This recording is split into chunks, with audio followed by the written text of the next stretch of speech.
NMC का एक decision आजकल एमबीबीएस की पढ़ाई कर रहे स्टूडेंट्स के लिए चर्चा का विषय बना हुआ है। इस निर्णय का विरोध जो है मेडिकल फील्ड से रिलेटेड बहुत सारे परीक्षार्थी और विद्यार्थी कर रहे हैं। क्या कारण है कि इस नए नियम का विरोध किया जा रहा है और क्या है ये डिसीजन? एमबीबीएस छात्रों को पढ़ाएंगे नॉन मेडिकल ग्रेजुएट। एनएमसी ने असिस्टेंट प्रोफेसर योग्यता नियम की आसान। एमएससी और पीएचडी डिग्री वाले गैर मेडिकल स्नातकों को एमबीबीएस छात्रों को एनाटॉमी, बायोकेमिस्ट्री और फिजियोलॉजी पढ़ाने की अनुमति दी गई है। जिन लोगों ने एमएससी की हुई है या फिर बेटा पीएचडी कर रखी है, उनको अब एमबीबीएस में एनाटॉमी, बायोकेमिस्ट्री और फिजियोलॉजी पढ़ाने के लिए योग्य माना जा रहा है। नेशनल मेडिकल कमीशन यानी एनएमसी ने हाल ही में मेडिकल कॉलेजों में पढ़ाने वाले शिक्षकों की योग्यता के लिए ड्राफ्ट गाइडलाइंस जारी की हैं।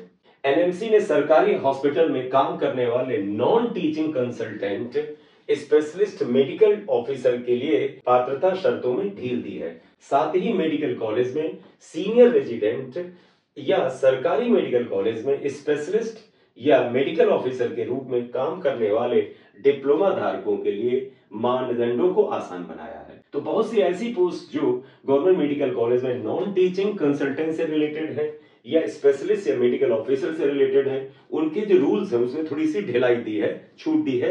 अब उसकी योग्यता के नियम थोड़े से सरल किए हैं। एनएमसी ने 2024 के लिए अपने शिक्षक पात्रता योग्यता नियमों के मसौदों में 2 साल पुराने प्रावधान को बरकरार रखा है, जिसके तहत एमएससी और पीएचडी डिग्री वाले गैर मेडिकल स्नातकों को मेडिकल छात्रों को एनाटॉमी, बायोकेमिस्ट्री और फिजियोलॉजी पढ़ाने की अनुमति दी गई है। इसके मुताबिक 8 जून 2017 से पहले से सीनियर रेजिडेंट के रूप में नियुक्त डिप्लोमा धारक और जो उसी संस्थान में सीनियर रेजिडेंट के रूप में लगातार काम कर रहे हैं, वो असिस्टेंट प्रोफेसर के पद के लिए पात्र होंगे।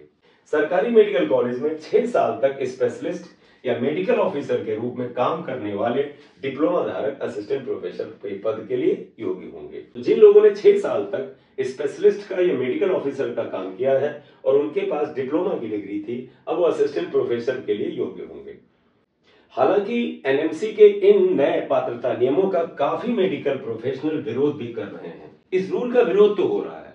कुछ समूहों ने इस प्रावधान की आलोचना करते हुए तर्क दिया है कि इससे मेडिकल ग्रेजुएशन की क्वालिटी कम हो सकती है, जबकि अन्य ने कहा है कि 3 विभागों में संस्थानों में शिक्षकों की कमी को दूर करने के लिए ये एक जरूरी कदम था।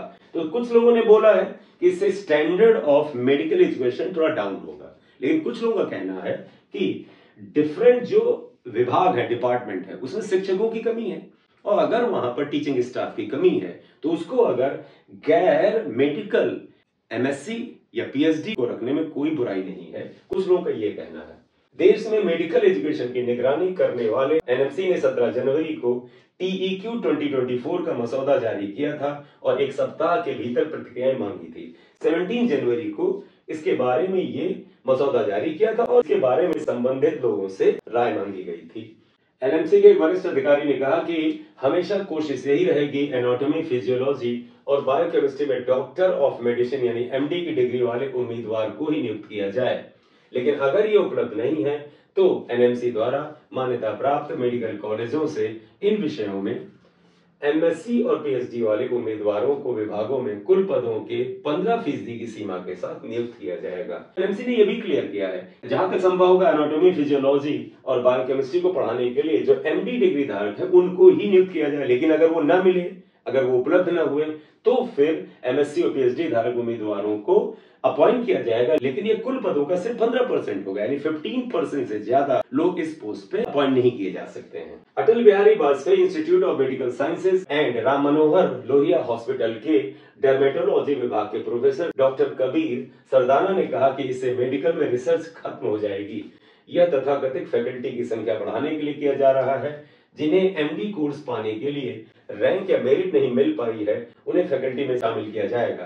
ये लोग विरोध कर रहे हैं। इनका कहना ऐसा करने से मेडिकल की क्वालिटी पे फर्क पड़ेगा। ओवरऑल बेटे यही न्यूज थी कि अब ऐसे लोग जो एमएससी किए हुए हैं, पीएचडी किए हुए हैं, तो उनको एनाटॉमी, फिजियोलॉजी और बायोकेमिस्ट्री पढ़ाने का मौका दिया जा सकता है, लेकिन कंडीशन ये है कि ये पोस्टिंग सिर्फ 15% तक सीमित रहेगी। 15% से ज्यादा एग्जिस्टिंग पदों पर इन्हें अपॉइंट नहीं किया जा सकता है। हालांकि इसका काफी लोग विरोध कर रहे हैं और जो डॉक्टर फेडरेंटी है वो इसका काफी विरोध कर रही है। अब इसका क्या असर पड़ता है ये तो फ्यूचर में पता चलेगा, लेकिन अगर कहीं पर टीचिंग स्टाफ ही नहीं है तो वहां पर अगर इस तरह के टीचर्स को अपॉइंट किया जाता है तो बुरा कदम नहीं है। तो ओवरऑल बेटे इस न्यूज में आपको यही बताना था, non medical graduates and post graduates जो हैं उनको भी एमबीबीएस में पढ़ाने के योग्य माना है एनएमसी ने। Thank you very much for watching video. This is M Sixaria. Thank you very much.